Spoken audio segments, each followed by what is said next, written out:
At tea time, the city exhales, and a soft amber rises from the new gas lamps like tame stars leading pilgrims to their altars. You follow the glow without meaning to, drifting down a lane where glass jars line the windows like reliquaries. Almonds glitter under frost.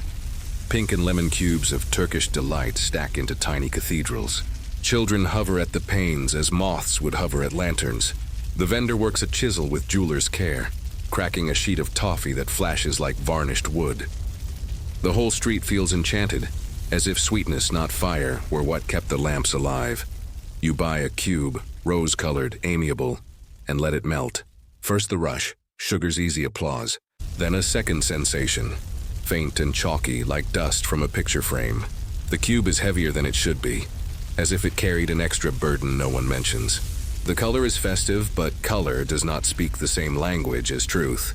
Some pinks are honest, steeped from cochineal like a distant desert blooming in the mouth. Others borrow their blush from less innocent sources. Red lead, once a favored artist's pigment, at times summoned to cheer the eyes of the poor.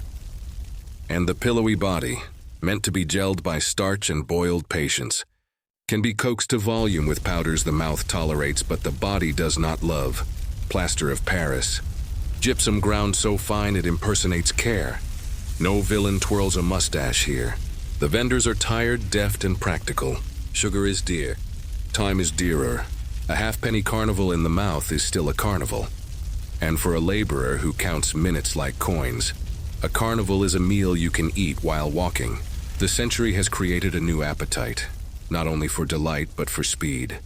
And the market, wearing its best smile, has taught delight to travel quickly. Essence bottles, neat as prayer books, stand in ranks behind the counter.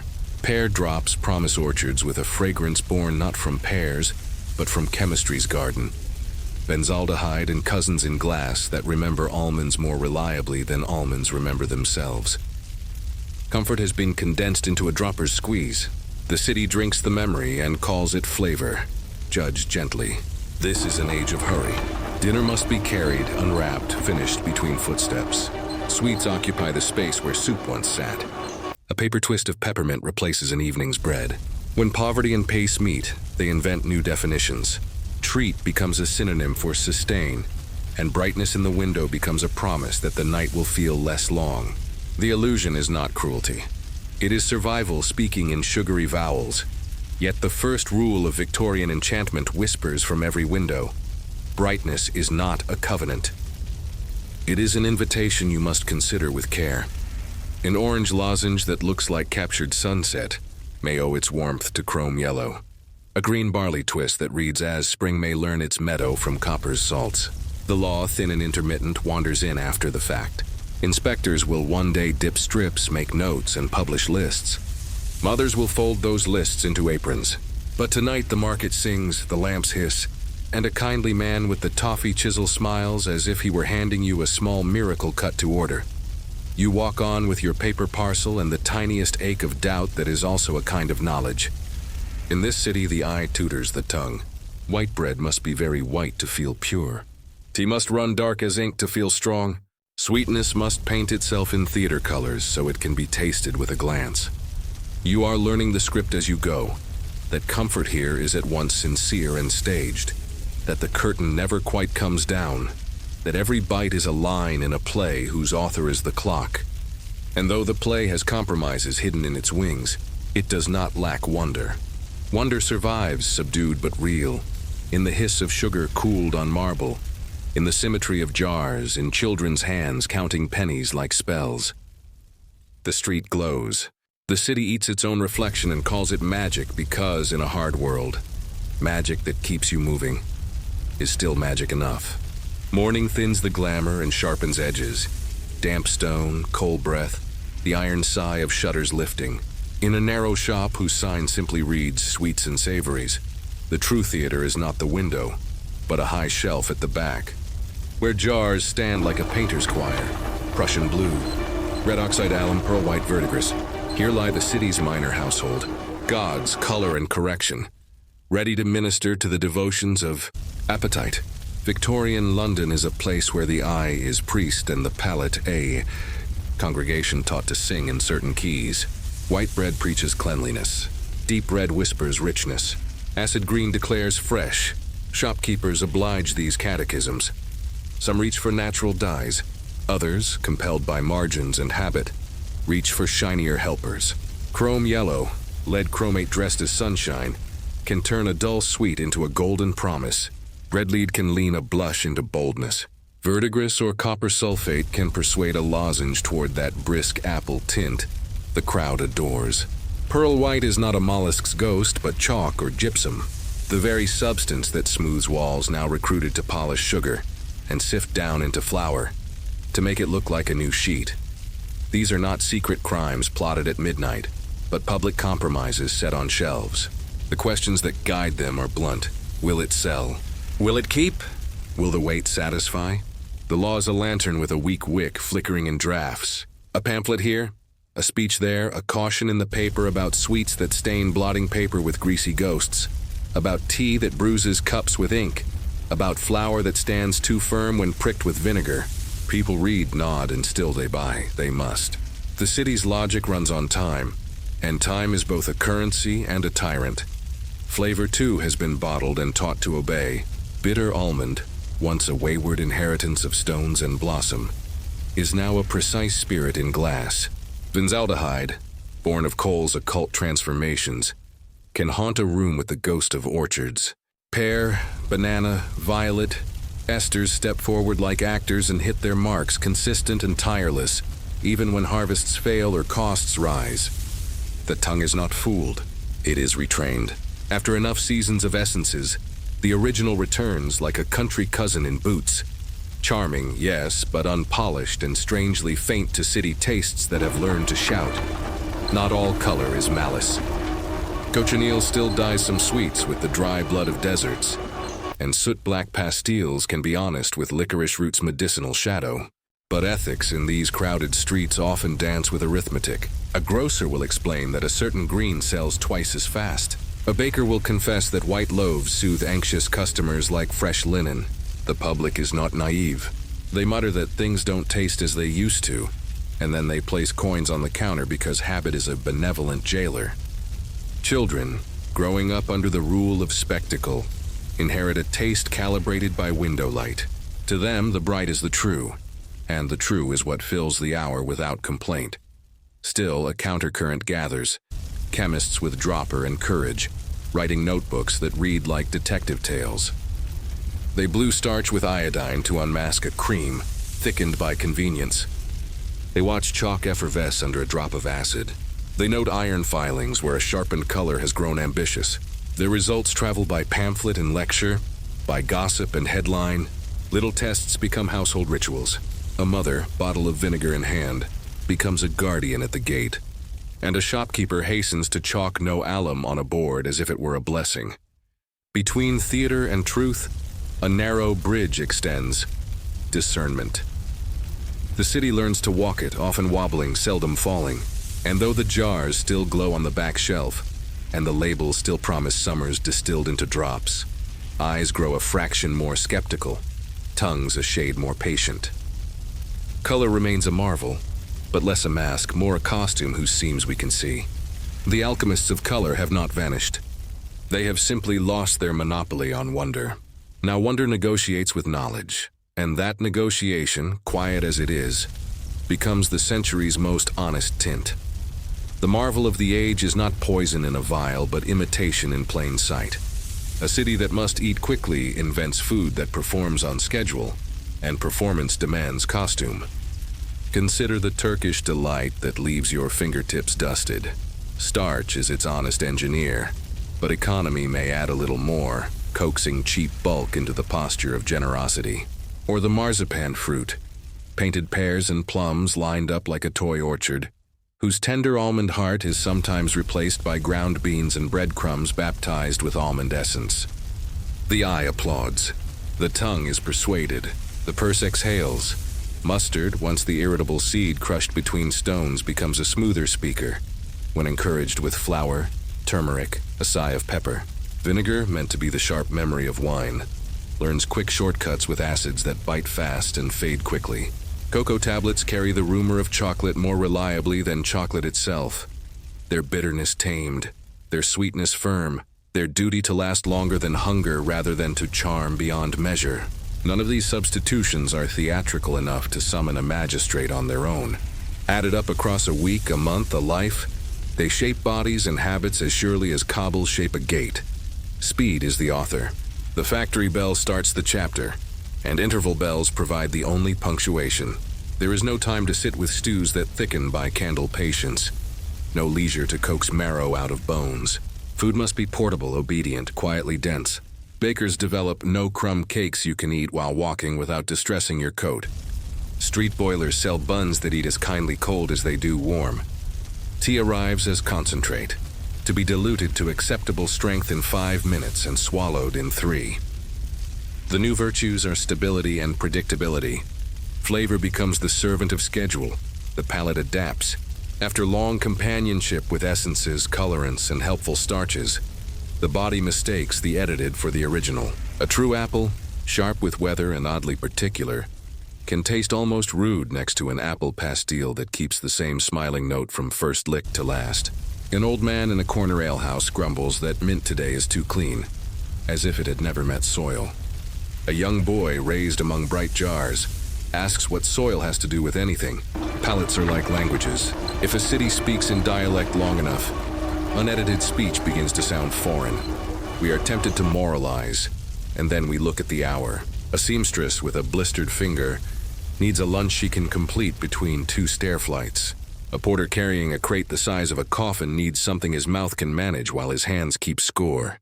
Into this narrow window steps the city's canny genius, to invent illusions that are not lies so much as accommodations, little edible fictions that keep the day moving. To condemn them entirely would be to misunderstand the pact people make with time. Still, knowledge threads its way through the crowd. Lantern lectures show audiences how iodine reveals starch where cream was promised, how artificial pinks linger on the fingers, how a vinegar that will not seize the throat is perhaps more performance than fermentation. Housewives tuck notes into cookery books. Apprentices carry rumors back to shops. The market, responsive as weather, begins to split like a river around a rock.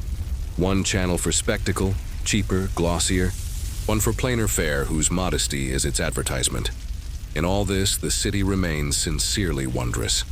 The miracle of a bun that survives a day in a pocket without turning resentful is a real miracle. The magic of a sweet that tastes the same in March and November has its own kind of comfort. These are illusions that fill not only the stomach but also the schedule, and the schedule, more than any single merchant, rules the kingdom.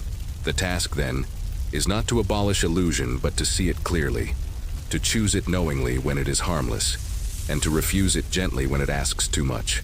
That is discernment, the quiet counterspell that does not break the city's charm, but teaches the eye and tongue to use it wisely. The window is a small stage and the loaves are actors dressed in immaculate white. They stand in pyramids, crusts evenly bronzed, interiors glimpsed where the baker has sliced to tempt the eye. So pale they seem to glow in the shop's warm haze. You step inside and the bell tinkles like a polite secret. Flour hangs in the air in devotional motes. The baker, cap set square, sleeves white to the elbow, moves with a priest's economy. He slices, weighs, wraps. The customer asks for 3 rolls, split and treacle, and he laughs that treacle keeps lunch from blowing away in the wind. You pinch a sample roll from the tray by the till. It is oddly light for its size, the crumb dry as if the cloud that made it forgot to rain. Crumbles when you press it, an obedient snow. Bite. It's bread, recognizably, acceptably bread, but there's a faint tightness after the swallow. A herbless astringency like a string gently tugged through the throat. Purity, the sign whispers. Perfection, the color insists. But the truth, invisible and ordinary, sits in a lidded tin beside the bench at the back. Alum, a stiffener and whitener, old as tanning vats and newly beloved in bakeries where poor flour must dress up as a gentleman. There is no villainy in the baker's face as he pinches a whisper of the pale powder into the next batch. Only arithmetic. Good wheat costs like a winter doctor. Cheap wheat needs help if it's to look like wealth. The city does not line up to buy integrity. It lines up to buy a feeling. Clean, soft, uniform. Something that can be sliced into the same tidy rectangles every morning, and browned into the same dependable toast every night. The law for now is a polite visitor who never stays for supper. If a loaf does not lay people low by evening, it is let alone. Between harmless and honest, there is room enough to build an industry. On the counter sits a folded order, 50 buns, 30 slices, hospice delivery. Charity bread must be many. Alom stretches a sack of flour into an extra dozen loaves like a conjurer's scarf. Outside, a mother divides a roll with her daughter as they walk. The child eats without complaint. Bread here is not ceremony. It is fuel, it is constant. It is the body's understudy learning every line so the day's work can continue on cue. What stomachs pay for that reliability is not drama, but a slow paling of appetite's trust, sluggishness, small aches that are blamed on fog, on hours, on fate. Who indicts a loaf for being too perfect? Not far away, in a shop with soot-dark panes and a bell that sounds like a sigh, an older baker sets out brown rounds heavy as books. He moves as if tending bees, calm, unhurried, hands thick with skill. His shelves smell not of laundry and linen, but of field and husk. Ask what's in his bread and he shrugs. Flour, salt, yeast. Little milk when I have it. He smiles without malice. People don't want bread now. They want bread that looks like cake. You buy a roll on principle and tear it open. The crumb is alive with grain. It resists your bite as honest food does, then yields into a sweetness that isn't sugar so much as time. You chew slower. The mouth remembers how to read. Across town, the grand bakery gleams. Gold leaf on glass, uniforms crisp as pastry edges. The queue curls out the door. Loaves march identical as soldiers. No one asks questions because no question seems necessary. The eye has already answered in bright, flattering tones. This is the loaf of advertisements and drawing rooms, of sandwiches that never tear, of crusts that never surprise. And yet, if you listen, you can hear the faintest rustle of doubt along the queue. Newspapers lately have printed words like alum and chalk. A chemist's lecture sent ladies home with vinegar to test their flour. In some windows, a tiny chalkboard has appeared. No alum used. The handwriting is plain. The promise is radical.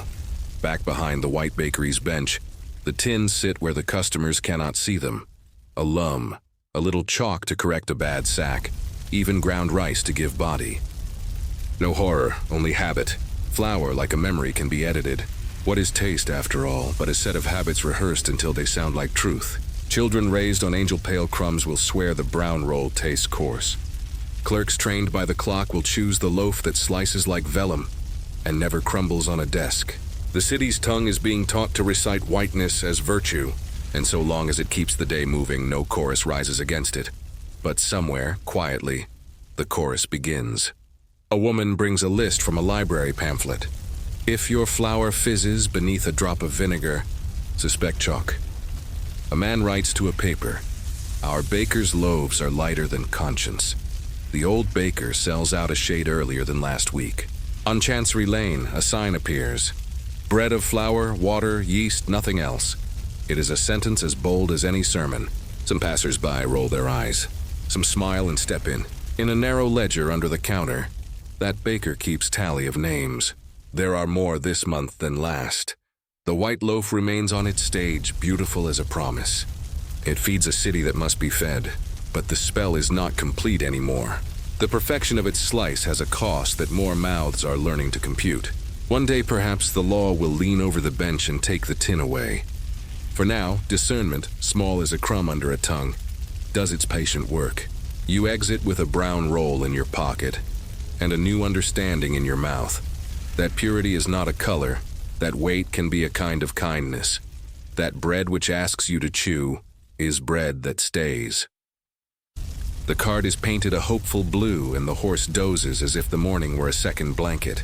Tin canisters, dented like old saints' halos, gleam in the pale light.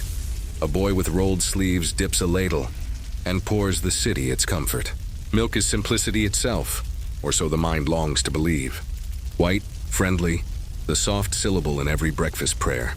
But as the jug in your hand tilts, you notice the way the liquid moves. Thinner than a memory, not quite water, not quite cream. Tepid, too. Neither cold enough to promise safety nor warm enough to confess danger. You lift it to the sun. It is honest about nothing. You have heard the joke in the market. More river than cow. Today it lands less like humor and more like taxonomy. Milk travels far, slung in open cans over rutted roads through soot past heat. By the time it reaches the city, time has tasted it first. Water makes it stretch. Chalk returns the whiteness that distance stole. A whisper of starch helps the watered version pretend it never met a bucket. If sourness threatens, borax or soda can coax it back to apparent innocence. The solder along a seam leaves a soft signature of lead. A careless rag contributes lime. No malice needed. Only haste, poverty, and that ancient midwife of compromise, necessity. The boy rinses a can with water from a pail whose history you do not want to imagine. He hums. The line of women does not flinch. Morning is busy. Tea must be made. Porridge must remember how to be kind. A woman lifts her jug, frowns, then shrugs. Good enough for tea, which is the city's motto in more places than this. Good enough warms a child, kisses a bruise with fat and sweetness, softens a crust. Good enough is not a villain. It is a spell the poor cast to keep moving. But watch the trick that belongs to wealth. When a woman in finer sleeves whispers, "Extra thick today," the lad's hand drifts toward a different canister, its lid worn smoother by the coin. The milk within looks richer, its surface wearing a sheen that reads as cream from a pastoral daydream. The tongue suggests otherwise. It is too uniform, the body too obliging. Arrowroot has likely tutored its texture. Gelatine may have offered structure. A skimming of fat, animal, not dairy, might have been melted and coaxed across the top to impersonate grace. It is not poison. It is theater. Texture taught to pass as providence. Elsewhere, men with cleaner consciences keep their milk like a vow, cooled under damp cloths, poured into glazed jugs, sold before noon. An inspector's field note once recorded a city visitor tasting farm milk and declaring it grassy, as if the truth were an error. That is how far expectation travels when it marches with habit. Realness acquires an accent. The edited becomes the mother tongue. The city cannot refuse milk. It is the companion of tea, the velvet in custard, the small luxury in a child's night mug. For many families, it is the one steady river of fat and calcium through the working week. So milk adapts to survive the journey and the ledger. Water to stretch. Chalk to bless with whiteness. Soda to erase yesterday. Thickener to make a story of cream. And households adapt in return. A teaspoon more tea, a spoon more sugar.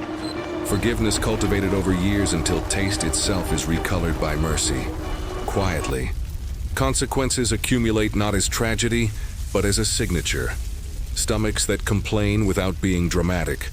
Children whose energy runs bright then fades oddly. A household's private remedies multiplied. Peppermint. Magnesia. Chalk tablets saved to calm what breakfast unsettled. When the city became a machine, food learned machine virtues.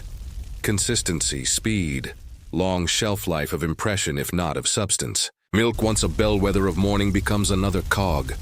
No one intends harm. Everyone intends to keep the wheel going. Still, bodies remember. A mother changes vendors and her daughter's cough thins like fog at noon. A man who boasted he could not endure brown bread now wonders why his afternoons have grown gentler. These are not proofs. They are anecdotes, soft footfalls, yet they move households faster than any parliamentary page. In kitchens, small experiments begin. Let the jug sit, smell the seam, reject the canister that pours too politely. A different kind of thick appears at Sunday tables, the honest kind that rises when the milk had a cow recently in it. Children call it the hat and fight for the corner with the deepest brim. And there is this to say in milk's defense: it has always been a messenger, never an author. Carries the signature of each hand and tool it passes. In the city, those hands are many and those tools are tired. The chain from udder to tea is longer than gossip's. And as with gossip, every retelling adds and subtracts. The city learns then to listen not only with the tongue, but with the eye and the clock. If the milk reaches you in the neatest possible state too late in the morning and somehow still perfect, your skepticism has earned a chair at the table. The cart rattles on, bell chiming a mild music. The queue reforms 2 streets over. Children lick milk from tin mugs and draw lines on the dust with their fingers. They do not know that their palates are being tutored in expectation. that someday real cream will taste odd to them, as if a story had too many nouns. But somewhere a woman has started a list of vendors she trusts and ones she avoids. Somewhere a leaflet explains why milk should be cool to the wrist and why perfection is suspicious. The masquerade will not end in an instant. It will thin like watered milk day by day until the city remembers what cows sound like in the mouth. And when it does, when a jug is heavy again, when the morning has the right satin to it, the tea will taste familiar in a way that feels new.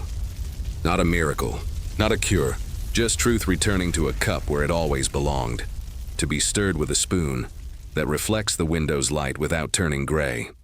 The bell reaches you first, a silver chime that sounds like a promise of snow. Then the cart appears, rattling along the cobbles like a traveling spell. Straw peeks from its seams, river ice sweats beneath burlap, and at the center of this rough little altar sits a lidded metal tub. The vendor lifts the cloth with a conjurer's paws. Pale, shimmering, almost luminous in the gaslight. Ice cream. Your coin and his scoop meet halfway. A curl is pressed into a paper cone thin as a prayer. The first bite is cold enough to hush thought. The second peel backs the charm. Something on the tongue is too tidy. Cream that isn't cream at all. A texture too obedient to be milk. You taste the grain at the edge, like frost that formed in a hurry. Arrowroot has taught the mixture to stand straight. Flour perhaps rehearsed its body. Treacle or saccharin sweetened what sugar could not afford. The ice itself was carried from river and pit, stored under sawdust in the dark months, chipped and crammed and begged not to melt before the sale. Cleanliness is an aspiration, not a guarantee. None of this is villainy. It is choreography. In a city that runs on brevity, frozen delight must learn to sprint. Milk, sometimes yesterday's, sometimes rescued with a sigh of baking soda, mixes with water, sugar, a little starch, and the perfume of essences bottled in back rooms that smell of linseed and menthol. Vanilla remembers forests it never saw. Lemon gleams brighter than any grove. Rosewater comes from a flower pressed between chemistry notes. Somewhere in a palace, a queen eats a version made from real cream and snow fetched like poetry from distant hills. But out here the magic is manufactured, fragile and for a penny. You watch the vendor perform variations on a theme. A penny buys a scoop. 2 farthing more buys a sandwich of cold between slices of stale bun. No drips to betray the pace of the day. Children line up, faces lit from within. Laughter rises as the ice surrenders to warm hands, as if the melting itself were part of the performance. Catch it, cradle it, finish before the spell breaks. Serve it before it surrenders, the vendor tells you with a wink, and you understand. Time is the enemy, not taste. Yet taste leaves clues for those who listen. There is a faint mustiness beneath the sweetness, a foam that feels rehearsed. You know the rumors.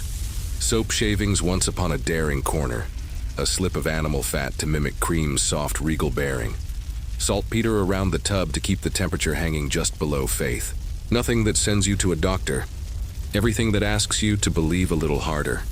Inside a sweet shop window, blocks of ices gleam on beds of compacted snow, rose, lemon, pistachio that has never met a nut. Their colors are too eloquent. Esters, pear, banana, almond, pineapple, whisper in the air like a memory borrowed from a perfume counter.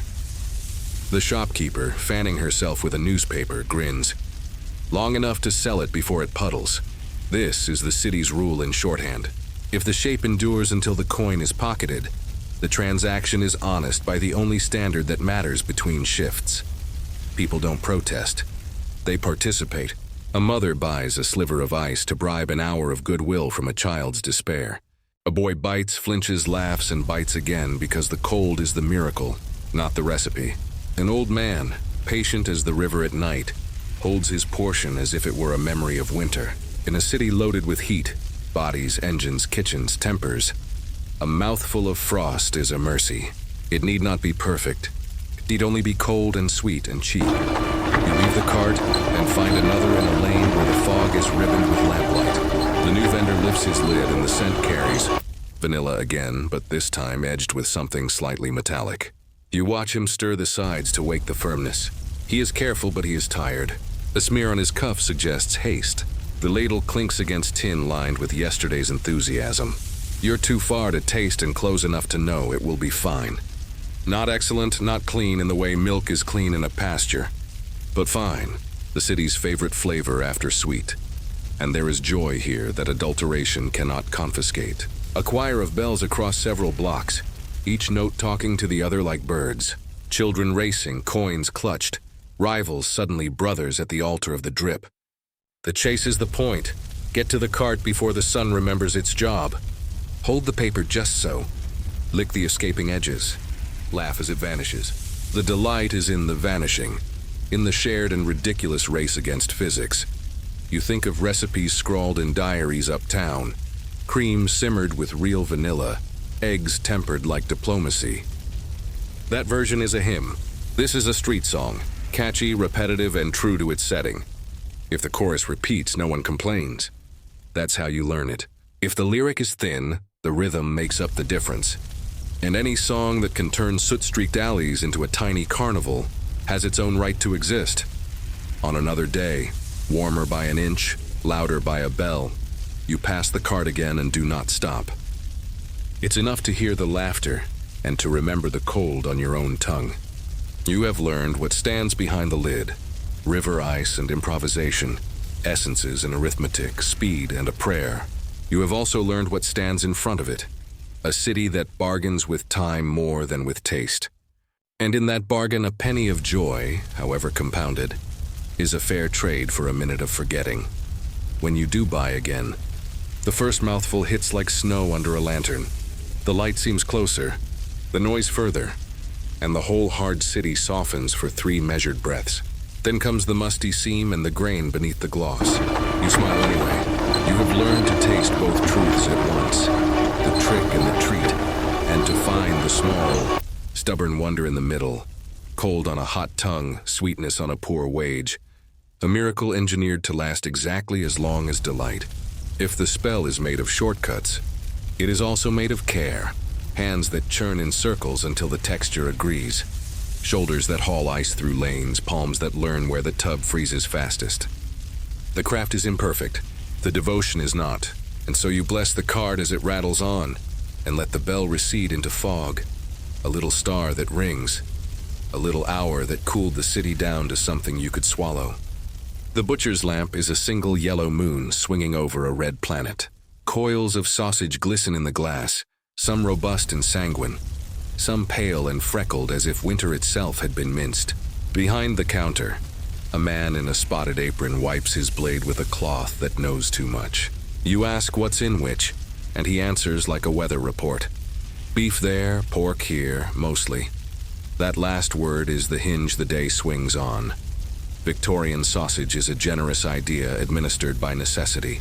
Meat, yes. Shoulder, flank, scraps fit for knives that know where to find flavor. But also rusk and breadcrumb to bind, suet for the sizzle, thrift for the ledger, offcuts for the silence between teeth. Gristle surrenders under the mincer's logic. Cartilage becomes memory by the second chew. Salt is a chorus. Vinegar stretches the song. Pepper offers bravado. If the color needs courage, a touch of cochineal or iron oxide restores the blush of good health. The casing shines not from morning's dew, but from a brush of fat, catching the lamp like a smile.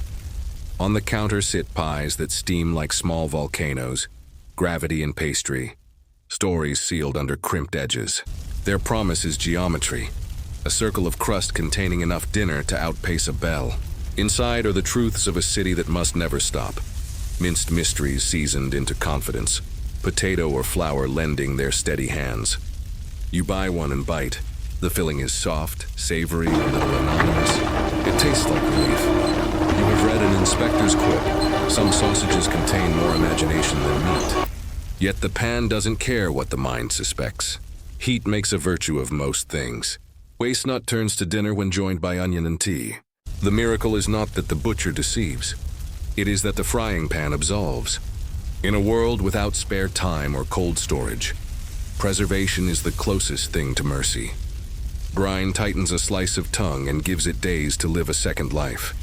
Saltpeter keeps ham pink enough to sing through a window. Looks healthy, you hear a passerby say. And what else could anyone ask of food pressed into the service of survival? Still, the day is edged with performance. A ham too pink winks like a liar. A sausage too glossy begs the question it can't answer. You watch a tray arrive from a cart outside. Covered, stacked anonymity built into its layers. The butcher glances, nods, and begins to portion the evening's trade into shapes the city knows how to trust.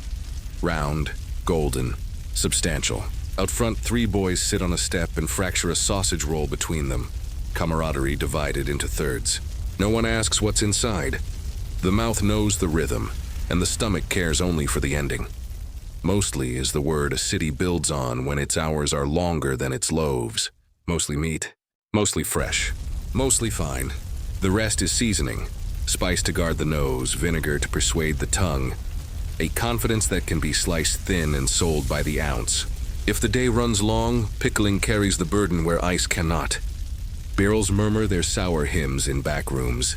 Brisket, lamb, pork tongue, all brined into a tenderness that forgives lineage. You taste a sliver the butcher offers with his knife's back. Smoked, almost metallic like a key held too long in the mouth. Not unpleasant, only older than you'd hoped. He taps a jar. Pickling brine, he says. Keeps everything tight. He's right. Tight is the virtue here. Texture that holds through transport, through queue, through pocket, through shift. In the fog's patient light, truth and kindness negotiate. The butcher is not a villain. He is a translator, converting the raw into the edible, the unpredictable into the repeatable. His art is economy with a hint of theater. How far can a cut be stretched before integrity snaps? Which spice hides the longest? Which color convinces without shouting? He answers these questions the way sailors read skies. By feel, by history, by need. Down the street, a grocer plates thin meats beneath muslin and sells their gentility by the slice. A sliver of tongue on a toothpick, lightly smoked. You chew slowly. Plausible comfort, the most Victorian flavor of all. It does not dazzle. It reassures. It says you will not faint before the bell. There are dangers, yes, but they travel in shadows. Old trimmings kept cold by ambition rather than weather. Dyes that brighten a tired surface. Minced miracles that become too smooth to trust. The city learns to use its eyes like another set of hands. That's too pink, a woman says at a window. That sheen is wrong, another whispers to a friend. Meanwhile, the queue moves. Meanwhile, the pies sell. And somewhere an honest butcher stitches a different story. No saltpeter here, reads a sign in a square hand. He sells out slower, explains himself more, sleeps better. Nearby, a pie seller mutters, no dyes. No flour stretches since April. Not a revolution, not yet. But a rumor of another way. You walk back into dusk and pass a shop window where a ham hangs with the tragic poise of a stage actor. Gorgeous and suspect. On a ledger behind the counter, the grocer has added a column marked, freshness noted. A civic pang finding form. The city won't discard its sausages or pies, it cannot. But it may learn to squint before it buys, to prefer a color that looks like meat rather than a poem about meat. In the end, hunger is the alchemist, and time its furnace. Sausage is the alloy invented to withstand both. Pies are the pocket altars that let a worker worship warmth in 10 minutes flat. You leave the butcher with pepper on your lips and a reluctant gratitude in your chest. The world is not honest. Tonight at least it is hot and salted. Evening gathers in the glass of a grocer's window. Rows of tins stamped with distant names. Bricks of tea, slabs of cocoa, jars of jam whose labels show strawberries fat as hearts. Britain's appetite crosses oceans. Sugar rides the Atlantic. Tea drifts from Assam like night in a crate. Spices come with the opens of a map. Tinned meats arrive from Australia in tidy chorus.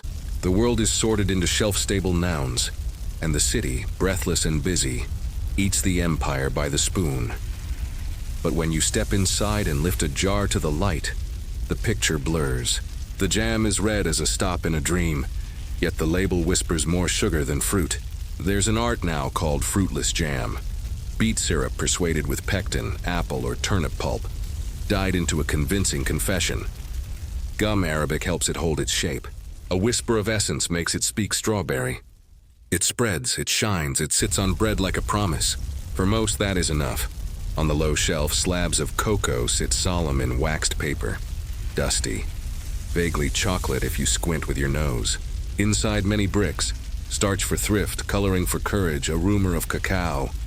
Tea bricks share the aisle, dense with leaves that may have been leaves once and sometimes sweepings. Strong is what the sign sells. Strong is what the day requires. A brew that turns black fast, tolerates milk thinned by chalk, swallows 3 spoons of coarse sugar and calls it breakfast. If the strength comes from dye and carbon black instead of the leaf, few pause to interrogate the jolt that gets them through the hour. This is the genius of the pantry of empire. Concentration, longevity, portability, predictability. Condensed milk with stamps from elsewhere turns into tea and custard, in rooms where cows are rumors. Biscuits called Victory and Empire digestives stack neatly, dry and stoic. Flour, lard or margarine, soda, sugar. Sweet enough to comfort, sturdy enough to ration. Lunch becomes a tin and a knife, supper a box and boiling water. The kitchen shrinks to the size of a shelf, and in that contraction, households gain time and lose questions. You lift a paper-wrapped block labeled cocoa substitute. The grocer smiles. Breakfast in a wink. He is not wrong. Boil, stir, add treacle if the day was unkind. A child sighs beside you, clutching a tin of condensed milk as if it were a toy. For many families, it is the only reliable sweetness they own. Colonies poured into a can. Safety soldered on. Outside, the empire hums like a train and London eats its rhythm. Ships unload, and the city rearranges itself around pallets and ports. A clerk can choose his afternoon by label. India, Ceylon, Jamaica. A seamstress can taste Australia and never leave Whitechapel. Yet even as the world arrives, the grocer behind the counter edits it. Cuts, colors, stretches, blends. To make distant harvests fit local wages. The empire makes abundance. The alley makes it believable. You see it in jam again. How a jar can smell like strawberries with barely a berry inside. The trick is balance. Color that reads as summer, texture that stands for thick, sweetness that forgives. Fruit becomes an idea defended by spices. Spiced cake with fruit essence says a label where fruit cake used to be. Accuracy dances half a step ahead of complaint, and still there is grace here, if not honesty. A tin of condensed milk keeps a child from crying. A biscuit packet makes a train ride shorter than it is. Tea, however doctored, steeps hope into a cup and tells 2 tired hands to rest for 5 minutes together. The city's new pantry cares about function. Flavor is a polite cousin who visits when it can. You step into a general store whose shelves are neat as the horizon. Meal tabs reads 1 tin. You shake it. It rattles like medicine. Food is being redesigned. Smaller, faster, fortified with nouns that sound like soldiers. Essence, extract, concentrate, digest. Packaging becomes a kind of sermon. Pure, extra fine, refined, fortified. The words are not always lies. They are often costume. And costume is what holds a city together when it cannot afford couture. On a narrow side table, a booklet titled The Chemistry of Daily Food lies open. It lists compounds the way a cook lists herbs. Alum for bread, copper salts for pickles, sulfuric acid for vinegar. Not as a curse exactly, more like a confession in a low voice. At the bottom of the page, someone has penciled a shopping list. Even knowledge must eat. Night presses its nose to the glass, and the window becomes a stage for reflection. Britain feeds itself on global distances, then adjusts each import to the dimensions of an English wage. In the passage from harbor to mouth, things become other things. Jam becomes a texture with a memory of fruit. Cocoa becomes brown comfort. Tea becomes strength you can pour. Is this deceit? It is also design. Food shaped to serve speed, a workforce, an empire's timetable. The moral arithmetic is not simple, it is daily. You buy a jar whose label promises strawberry flavor, and a tin of condensed mercy. Back in your room, the jam shines convincing red under the lamp. On the tongue, it is summertime sketched in a hurry. You butter a slice of white bread that claims purity, and finish the sandwich in 4 indelicate bites. It is not what it says it is. It is exactly what you needed. Tomorrow, a pamphlet in a library will suggest how to catch a lie in a jar. Heat, vinegar, a drop of iodine. A chemist will dot his notebook with compounds like footprints. A mother will cross a name off her ledger and choose the shop with the quiet sign that says, "No substitutes sold." But tonight, the empire in your spoon tastes like relief. The city breathes out, swallows, and keeps moving. And that is the pantry's dark magic. It multiplies minutes. Each tin, each brick red label rescues half an hour from the fire of the clock. The rescued minutes become sleep, become wages, become the strength to stand again. The cost is paid in flavor, in truth, in the gradual unteaching of the tongue. Somewhere, someone remembers the taste of real strawberries. The rest of us lick the spoon and agree that the essence is close enough, for now. You smell the factory before you see it. Warm sugar breathing like an animal in sleep, a perfume of peppermint and steam. Then the door cracks and the evening fog inhales a different weather. Molten sweetness, copper heat, a faint singe like halos catching fire. Inside, the pans are planets. Men in aprons stir the orbits with long-armed paddles, watching for the exact second when syrup becomes fate. A whistle shrieks. A pan is tipped. The amber sheet sluices onto a marble slab and shivers into stillness, glossy as a frozen lake. Two workers catch the edges with greased hands and fold them inward, again and again, trapping air until the mass blooms from brown to pale gold. Alchemy by oxygen. They throw the rope of candy over a hook and pull, fold, pull, muscle and heat, discussing the architecture of delight. A third scatters crystals, citric acid, like frost. The promise of a sour that will make children's jaws clap and eyes water with astonished happiness. Everything here serves astonishment. Barley sugar drawn into sticks that remember fireplaces. Peppermint hoops, ink black and white, twisted like polite storms. Acid drops that shine like small captured moons. In one corner, violets are boiled into myths. In another, anise breathes winter. A boy at the wrapping table works with a speed that looks like magic. Flick, twist, flick, turning naked sweets into paper comets. Labels name flavors and hide economies. Fruit means essence. Violet means yesterday's perfume finding a legal afterlife on a tongue. Color is the foreman that bosses desire. A tray of lemon drops blazes like noon, bright enough to argue with hunger itself. Another pan of emerald lozenges cools in hot-headed rows, each piece a dot of spring in a gray year. Yet color is also the factory's most dangerous rumor. Not all yellows are made from sunshine. Some modern brightness is borrowed from jars that whisper chemistry louder than caution. The century has met dyes you can mix like prayers. Mauve that once lived in flowers now born in coal. Greens that used to be leaves now coaxed from metals. Most are miracles, a few are traps. You have heard the northern story told in gasps. A city, a batch of peppermint humbugs, a filler gone wrong, and the grim arithmetic that followed. The tale moves like a cautionary hymn, sweets thinned with powder to reach more pockets. The trusted chemist's packet switched for another. The shopkeeper selling smiles by the ounce and finding grief sunk inside. The moral is not that delight is wicked, but that delight left unwatched will invite the wrong kind of company. Even the factory men tell the story while washing the copper pans longer than habit. Eyes turned as if expecting an inspector to crystallize from the steam. Still, you can't deny the seduction of the line. The foreman snaps a piece from a cooling rope and taps it against the slab so you hear the note of crack, the music of properly boiled sugar. He passes you the shard. Your mouth fills with a crystalline thunder. Sweetness first, then peppermint rising like a clean thought, then a wince of sour that makes the sweet return like a tide. You understand instantly why pennies change hands in fistfuls. Sweets make time observable. The rush of melt, the turn from edge to heart, the slow afterglow. All that theater for a coin is democracy disguised as dessert. Essences confer the illusion of orchard. Bottles wink from a shelf, almond, lemon, banana, rose. Some came from fields. Others grew from glassware, esters staffed into service. The tongue consents. The mind imagines summer. The coin crosses the counter. Is this fraud? It is a kind of storytelling. The factory telling winter that it is wrong about the day. The wrapping room is its own miracle. Paper rustles like leaves in a private forest. Slogans smile in 100 small voices. Pure, finest, best. Nobody can open each promise and test it. The city must believe or starve. The boys knot paper with a sailor's grace, and the girls stack packets into pyramids meant to survive barrows and rain. Outside, storefronts will glow with these pyramids like little sugar-built cathedrals.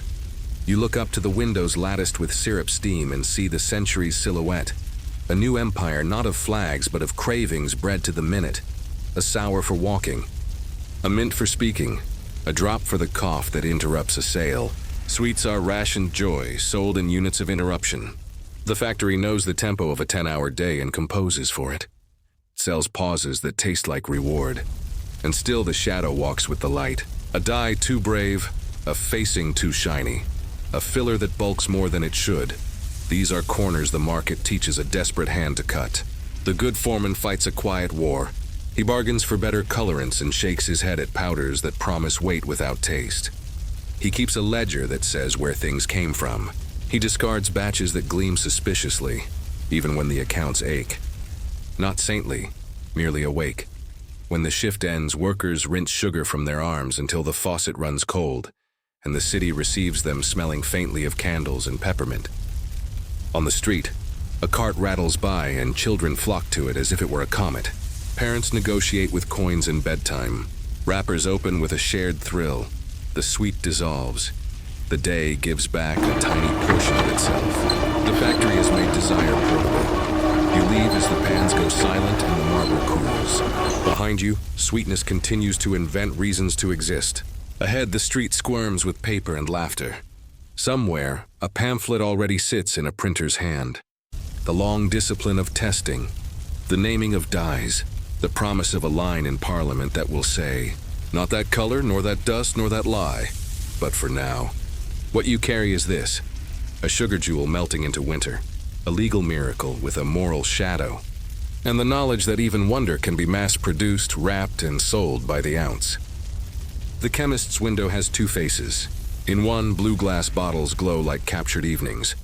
Labels crisp as verdicts, tinct OPII, sphere, ammon, magnus, carb.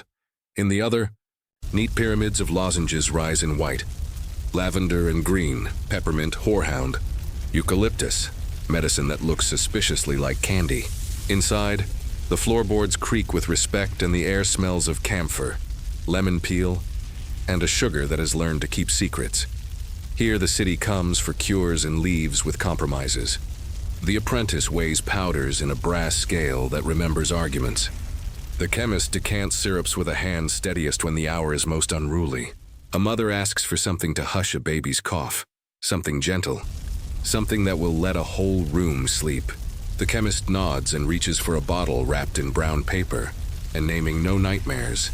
Into the mixture goes comfort by the drop, tinctures whose reputations are older than their warnings, followed by treacle to teach the dose to behave on a tongue. The label wears a respectable face. The bottle wears a ribbon of twine. The night, for now, wears silence. Beside the register sit tins of cough candy twists, striped like barber poles, a mix of menthol, sugar, and suggestion. Next to them, vinegar lozenges bright with citric nerve, licorice wafers dark as chapelwood, throat pastilles whose Latin promises sound exactly like lullabies. The chemist sells them with a nod that says both remedy and treat, and in that nod, the age's pact is signed. Sugar will escort the bitter, and the bitter will keep its secret so long as the escort smiles. Fizz lives here too, bottled lightning in paper packets. Seidlitz powders sleep in folded squares like origami thunder. One packet alkaline, one sour. The apprentice shows a new father how to dissolve each in separate glasses, then combine for a drink that laughs in the throat and declares the stomach absolved. Children discover sherbet powders and make their own experiments. Finger-dipped, tongue-pricked. A tiny storm performed under the counter like a parlor trick. The line between pharmacy and confectionery is not a line. It is a fade. On a high shelf stands a tower of essences the sweet makers next door adore. Oil of peppermint, honest and clear. Essence of lemon, a summer in a drop. Tincture of anise, winter's breath. Others wear names less innocent. Chlorodyne, the century's hush in a bottle, proposes to tackle cough, cramp, cholera, insomnia, and sorrow with an eloquence suspiciously free of dosage. It works in the blunt way that sledgehammers work. So do soothing syrups that persuade crying infants to dream without waking. Mothers bless them first and read their labels later. The chemist sells to need and sleeps along the moral border. Because hunger and pain always arrive after hours, and the law walks to work in daylight. A man with an ink-stained cuff buys peppermint lozenges for a tickle, though you hear the quietness in his voice and know the tickle lives deeper. A seamstress counts out for magnesia tablets and a paper of acid drops, the first to quiet a stomach fed irregularly, the second to tell her mouth that life is brighter than it is. A dock worker lays a coin for a bottle that promises iron in its name and strength in its advertising. The chemist's nod never changes. The city's ledger adjusts by invisible hands. On slow afternoons, the apprentice hand presses lozenges from a mix of sugar and powdered herb. Each disc stamped with a solemn word: whorehound, eucalyptus pectoral. The machine ticks like a clock, another kind of timekeeping. You taste a whorehound lozenge and think of winter hedges, of bitterness softened into civility by sugar's diplomacy. Is the dose small? Undoubtedly, but a dose that punctuates the day can fix the grammar of a life. If you place kindness on the tongue often enough, the mind may remember it. Of course, the century is not naive, and neither are you. Shelves keep company with vices given Latin names. Laudanum listens from a brown bottle like a patient ghost.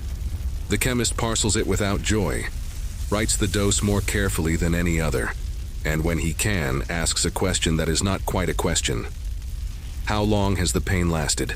The answer is always longer than money. The pact again. Sugar when possible, mercy when not. Warning sketched in italics when the customer's hands already shake. You notice how hunger chases pharmacy into the street. Paper cones of sherbet with licorice sticks appear on the corner by afternoon. Pocket chemistry for boys who want their tongues to fizz and their pockets to matter. The vendor sells relief disguised as fun. 5 minutes of agency for a halfpenny. A respectable grocer keeps a jar of peppermint lozenges by the till and names them digestive aids, which they are, and a little something pleasant, which they also are. The apothecary has taught the city this trick. Dose pleasure as medicine, dose medicine as pleasure. Hide both in ordinary light so dignity survives the exchange. Some evenings the chemist closes the shutters, lights a lamp that warms the blues and greens to a cathedral glow, and writes in a ledger nobody sees. He lists not only quantities and accounts, but doubts. New violet essence, too floral. Not for children. Cough mixture, reduced strength. Add honey. Vendors yellow, refuse. Killer too brazen. He fights the same quiet war the Sweetworks foreman fights, only with smaller weapons and more immediate consequences. His victories are never parades. They are Saturdays that end without tragedy. On your way out, you pause at the window again. It is a stage set for credibility. Mortars like stone moons, scales whose promises do not wobble. The dignified hush of Latin pretending it can capture pain, the way a bell captures a note.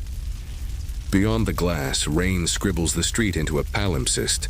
Children press their noses to the pain, half hypnotized by lozenges that could be stars.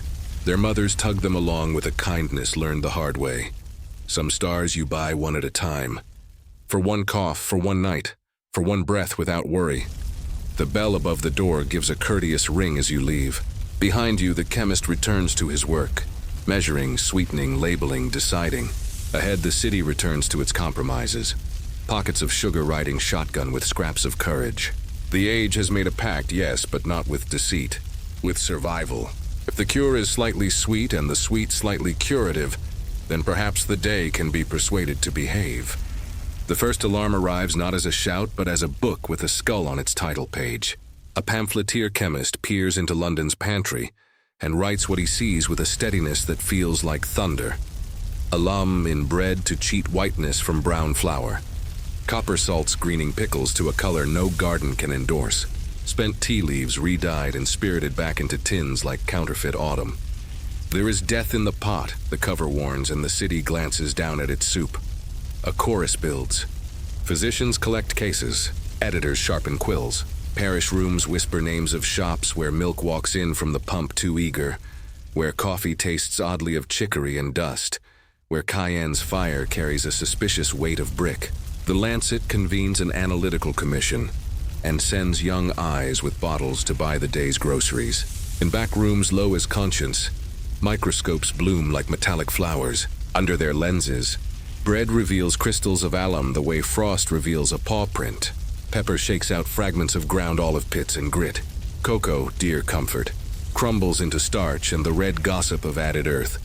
The methods are simple enough to read, complicated enough to matter. A drop of iodine turns certain starches purple. Strip of lead paper darkens where sulfurous lies exhale. Vinegar hisses when chalk has been invited into milk's house.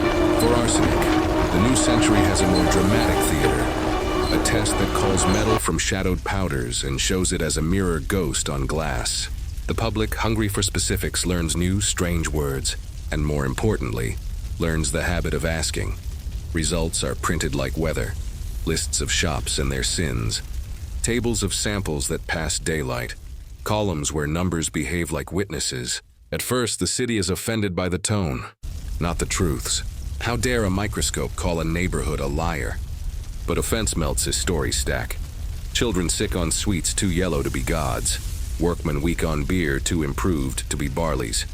The famous case up north where a filler meant to stretch sugar arrived from a chemist's jar as arsenic and walked into peppermint like winter into breath. 21 funerals later, even the shyest alderman speaks with steel in his voice. Parliament does what parliaments do when citizens stop blinking. It debates definitions and drafts laws that argue with fog. The first is hesitant, an adulteration act that names the mischiefs but relies on persuasion. Inspectors are appointed with modest powers and immodest workloads. A few fines find their way into headlines. A few shelves quietly retire their most fluorescent ambitions. But the century is busy. The market moves faster than a clerk's pen. Then comes sterner scripture, acts that speak of sale of food and drugs, that invent the figure of the public analyst and give him keys, flasks and the municipal right to interrupt a lie. Sampling becomes ritual. A constable buys tea, divides it into labeled portions and hands them not to rumor but to process. The analyst heats, weighs, distills, compares. His report proceeds from balance to courtroom and gives a judge something solid to hold. Numbers that disobey persuasion. Tea itself becomes a small war wrapped in paper. To stretch a leaf is an old temptation. To recolor a spent leaf is a newer sin. The analysts learn to read the language of leaves. The serration too coarse for camellia, the midrib too blunt, the gloss too eager. In tea shops without patience, you hear less talk of facing leaves to please the eye with iron salts, and more of simply buying better tea and charging a grown-up price. Not everywhere, not all at once, but enough for the habit of complaint to become the habit of choice. Bread takes its own slow turn. The microscope makes a spectacle of alum. Petitions make a spectacle of pride. Give us honest brown, say pamphlets that read like sermons with recipes. Fashion, that sly legislator, lends a hand. Wheaten loaves whose virtue is advertised by their tint. The millers grumble and adjust. Bakers who remain stubborn find themselves learning the chemistry of fines. A century that once pretended purity could be bought by a pinch of mineral discovers the clean arithmetic of flour and time. The ordinary shopper changes too. Where once a bright green pickle was a green light, now a quieter hue is proof of listening. A red ham, vivid as theater, draws the wrong kind of crowd. A simple blush makes a household's ledger feel less haunted. Mothers talk in queues. Clerks compare notes in pubs. That grocer's milk watered. Those sweets too yellow. Our parish hired a new analyst. Prices lifted, but so did my confidence. Each sentence is a tiny law. Not all sellers are villains and not all analysts saints. The city learns to tolerate nuance without surrendering standards. A case with a false positive yields a retraction in smaller type than the accusation. A competitor whispers too loudly and is asked to leave. But the structure holds. There will be tests. There will be language. There will be a place to take a grievance besides the rumor across a counter. Fraud becomes less a daring sport and more an expensive hobby for the foolish. In laboratory light, even dyes find new manners. Some are banished. Some are measured. Some win passports stamped harmless enough. Confectioners shift palates accordingly. The factory foreman, who once relied on intuition and fear, now consults lists as if they were prayer books. This yellow, yes. That yellow, no. This red with care, that green never. He does not rejoice at paperwork. but he respects sleeping without nightmares. The miracle is not that wickedness vanishes. It is that trust develops muscles. A bottle on a shelf is no longer a lonely claim. It is a promise that, if questioned, can be answered with more than outrage. The city learns a new kind of appetite for proof, and discovers it feeds a different part of the soul. When you pass the market at dusk, you see the change most clearly in the way people pause. They read labels a second longer. They look once more at a color. They carry home not just supper, but a sentence that begins, "If it were wrong," someone would have said. That someone has a name now: analyst, inspector act, and a room where quiet instruments hum like beehives. In an age of fog, that is a serious light. Morning finds a new kind of loaf on the counter. Brown by decision, not by neglect. Sturdy without bravado. The crust telling a story no mineral ever told. The baker lifts it with an affection that was not in his hands 10 years ago. He sells you a slice and says almost shyly, "Flour and time, nothing else." It is a small sentence, and the century's softest revolution. Around it gather kin. Milk in bottles that arrive with stoppers you can trust. Cream that admits to being cream. Butter that boasts only of churning. An egg with a farm's name etched in ink like a promise. Cheese whose color is what the pasture decided. The shop looks plainer than the gaudy days when everything shouted. Yet people linger, reading the quiet, the modest label, the unremarkable hue, the price that explains itself. Pure, no longer, means as white as vanity. It means as simple as a kitchen prayer. The city did not arrive here by sermon alone. Cooperative stores taught a different math. Good goods at decent margins, shared by the buyers themselves. A woman who once carried home excuses now carries home dividends and tomatoes that taste like summer rather than decisions made in a ledger. Branded tins learn to live with their reputations. A name on a wrapper is a rope that can pull a company into court if it forgets its own story. Newspapers, which once ran breathless columns about horrors, begin to run something gentler. Lists of shops that earned trust the hard way. There are new machines as well as new manners. Ice houses hum like cold hearts. The river's winter has been put into year-round service. Meat arrives without needing poetry to disguise its age. Milk travels quicker, and in some districts, through pipes that make adulteration inconvenient. In certain neighborhoods, a set of initials, municipal sanitary, appears on a wall and means the drains and markets talk to each other like sensible adults. The romance of danger begins to look childish beside the romance of everything simply working. You walk through a market after rain and watch a grocer wipe apples that actually grew on trees, not on labels. He lets a child choose one and does not worry that the red will bleed onto his cloth. Nearby, a fishmonger lays out silver bellies that still think of water. If he sprinkles anything on them, it is salt you can taste without reading a pamphlet. Sellers who learned the long lesson of legislation discover a stranger prosperity. Customers who come back because the food tastes like memory instead of invention. Even the factory learns a quieter register. Wrappers soften their vowels. Dyes choose work clothes instead of uniforms. A sweet can still be yellow, but no longer the yellow that argues with sunlight. The foreman keeps sample books labeled permitted and prudent, and the difference between those adjectives is where he sleeps at night. Loaves, meanwhile, develop a following: oat, rye, wheat unblessed by alum. Each with a personality the tongue can recognize after 3 bites. Turns out the mouth prefers variety to vanity. In the chemist's window, some bottles retire into the back. The louder patent medicines lose their verbs. Cures become may relieve.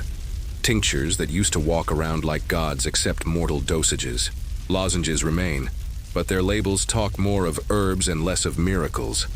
The city does not love a scold, but it has come to appreciate a margin of safety that leaves room for ordinary mistakes without inviting catastrophe. Home kitchens change in response. Recipes shed conceits like old coats. Where a cake once demanded a die to perform its idea of cherry, it now demands cherries. Where a stew once asked you to pretend, it now asks you to wait. Time re-enters the room as an ingredient, soaking. Beans, proofing breads, simmering broths until they explain themselves. Families discover the romance of small repetitions. A weekly loaf, a reliable jam that tastes of the fruit on the label because the fruit is inside. The pantry quiets. The stove takes up the story. This is not a golden age. It is merely a cleaner dawn. There are still corners where greed rehearses its tricks.